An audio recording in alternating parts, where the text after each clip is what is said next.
The Southeast African nation of Mozambique is being terrorized by al-Shabaab, an ISIS-affiliated insurgency that has killed 3,000 people and displaced many more. We first reported from there earlier this year, and with the support of the Pulitzer Center, special correspondent Neha Wadakur and filmmaker Ed Ram recently returned to Mozambique to report on the drivers of this conflict. Islamic insurgents have been pushing for control in Cabo Delgado, northern Mozambique, since 2017. In their own videos, they pledge allegiance to the so-called Islamic State and show off their weapons. They build their territory by terrorizing towns and villages. The conflict has displaced more than 800,000 people. Families flee beheadings and horrific violence. And human rights workers struggle to keep up with the flow of people and reach those trapped in the middle of the conflict zone. 100 miles south of the fighting, people displaced by the violence live here with local families, and the host community is flooded with newcomers. In this village, we meet 28-year-old Louisa Victor. Louisa and her baby were held captive for a month after insurgents attacked her village. I was scared and shaking, and I was crying. I couldn't look at them. Before escaping, Victor witnessed the insurgents' brutality. We saw them beheading men.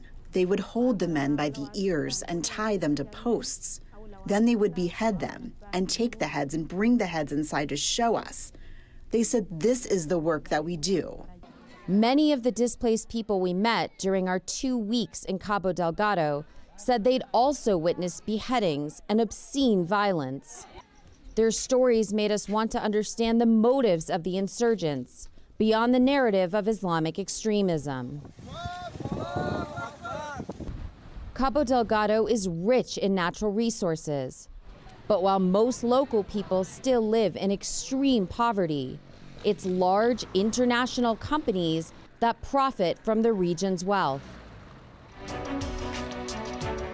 The insurgency has grown around one of Africa's largest foreign investments, a $20 billion natural gas project run by French energy giant Total.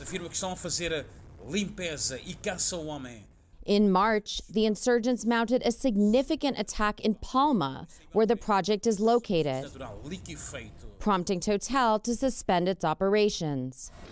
Total Energies told PBS NewsHour that it's committed to ensuring that local communities benefit from the project.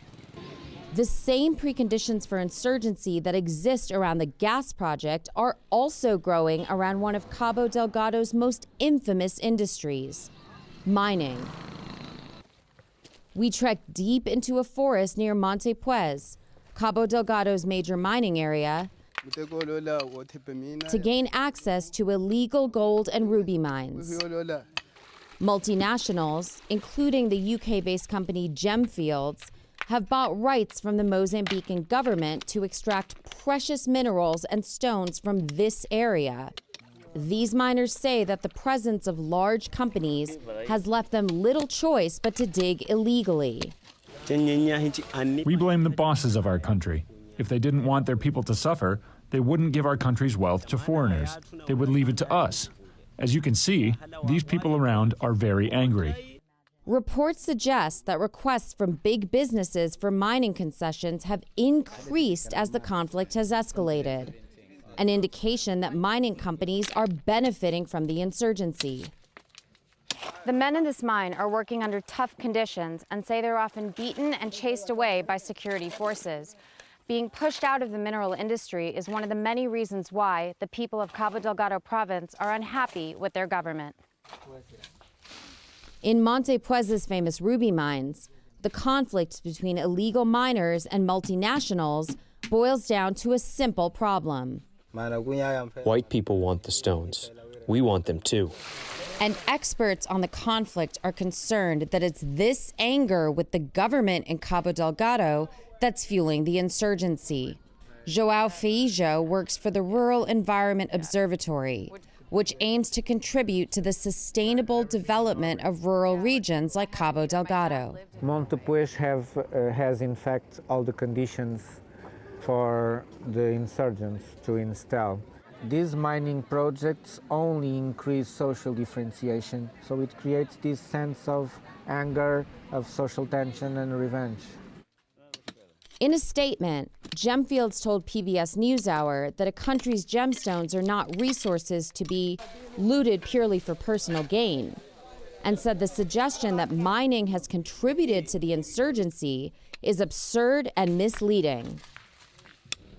In addition to minerals and natural gas resources, there is also a large timber trade in Cabo Delgado, where trees are cut down legally and illegally and shipped to China. Experts suspect that insurgents could be felling trees in the land they control and selling wood to fund their operations. And the more money the insurgents make, the more villages they can attack, sending dozens of people each day south to Pemba, Cabo Delgado's capital city. Insurgents control the roads further north, so many people flee the fighting by boat. My children and I were seasick. We were vomiting. Everyone in the boat was vomiting. Nazira Sumaila and her family complete their long journey to her mother's house. Relief as the loved ones are reunited. Fatima Saidi, Nazira's mother, had been waiting for her daughter and grandchildren with no news. We spent almost 2 months without even going home, waiting for my children to arrive at the beach. Back on Pemba's beaches, it's not just people arriving by boat. Cabo Delgado is a key point along international drug trade corridors.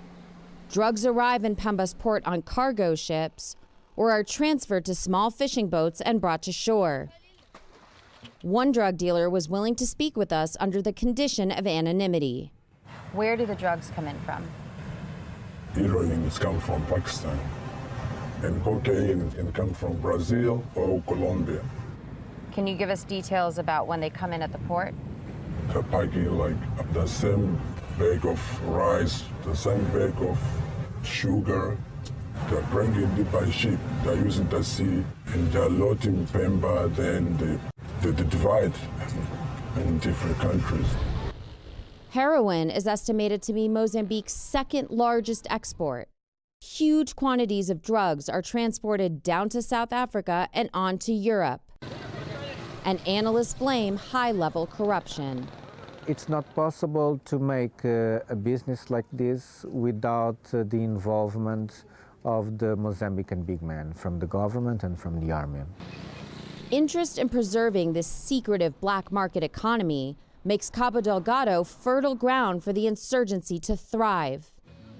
We wanted to ask the government about the marginalization of minors, the drug trade, and multinational business interests, but the Cabo Delgado regional authorities declined our request for an interview.